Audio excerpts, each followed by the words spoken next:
Hi everybody. Today's episode is titled Called to the Forefront, and I am going to pick up where I left off from the previous episode, and we were talking about Joshua getting ready to lead the Israelites into the promised land. In Joshua chapter 1 verses 10 to 11, it says, "So Joshua ordered the officers of the people, 'Go through the camp and tell the people, get your supplies ready. 3 days from now you will cross the Jordan here to go in and take possession of the land the Lord your God is giving you for your own.'" There were some Israelites who had already settled into their land, and it was before crossing the Jordan River. They were interested in staying there, and they said, we want to maintain our families here. They said, but when it's time to cross over the Jordan, we will go over and we will fight for the rest of our people to get their land. So that's where I'm going to read next, which is going to be verses 13 to 15. And these are Joshua's words to those Israelites that had already had their land. "Remember the command that Moses, the servant of the Lord, gave you. The Lord your God is giving you rest and has granted you this land. Your wives, your children, and your livestock may stay in the land that Moses gave you east of the Jordan. But all your fighting men, fully armed, must cross over ahead of your brothers.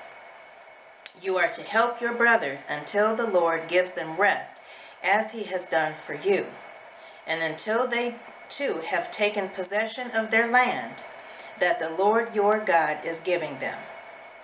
After that, you may go back and occupy your own land, which Moses, the servant of the Lord, gave you east of the Jordan toward the sunrise."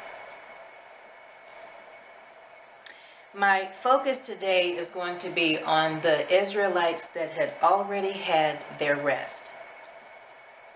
They were now called to the forefront, and they were called to the forefront of someone else's battle, which was their brothers, and it was so that they could actually possess their land.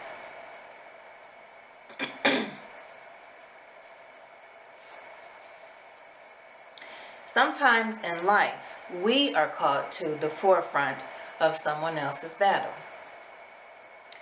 That calling of going to the forefront of their battle is actually so that they can get their rest from whatever it is that they're struggling from in their life.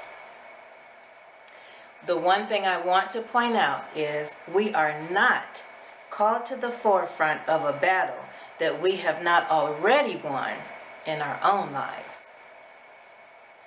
My encouraging scripture is going to come from Hebrews chapter 13, verses 5 and 6.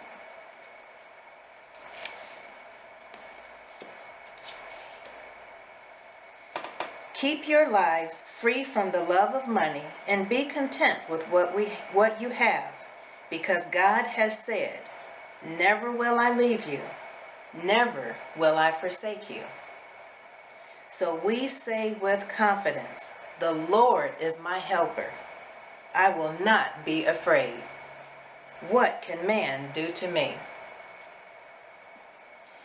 The last thing that I want to say is the only way that we won our own battle in our lives in order for us to go to someone else's forefront is because God helped us.